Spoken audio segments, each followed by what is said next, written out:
আপনার সমস্যা কি? আপনার দোকান থেকে তুই বাইরে হয়ে গেছিস কেন? তুই কেন? ভাই আমি দাঁড়ানো আপনি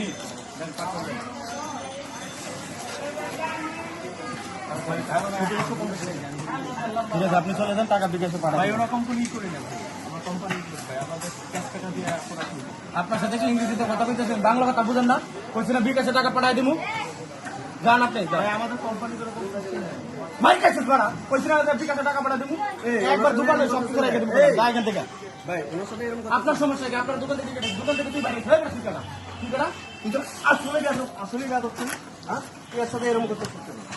হ্যাঁ এদিকে কোটা কি কোটা হাতে বুঝে টাকা হাতে বুঝে নিয়ে তারপরে কোটা দিবেন তুই বেড়ার টাকা যখন তুই অনলাইনে যখন অর্ডার করছিস তখন টাকা দিতে পারছ না, আবার বিকাশে ভাড়াই দিবি। এরকম কোনো বাংলাদেশে কোনো সিস্টেম আছে?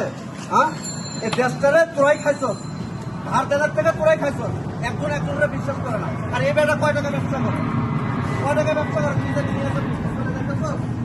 তুই যে কত বড় ইমানদার ব্যক্তি, তুই পরে যে টাকা পাঠাই দিবি, এরকম কোনো বিশ্বাস আছে? হ্যাঁ এরকম কোনো বিশ্বাস আছে? এই টাকাটা তো থেকে তোর ঠিকই কাটিয়ে দিবি, আর বেতনের থেকে কেটে দিবি। 1750 টাকা আর ইয়ের দাম, আর একে সারাদিন এই সাইকেল চালা 1750 টাকা ইনকাম করতে পারবো? হ্যাঁ এটা বাটপাড়ি ছাড়, এটা বাটপাড়ি ছাড়। মানুষ দেশের মানুষ এখন বোঝে, একবারে খাবে কান টান খাবে।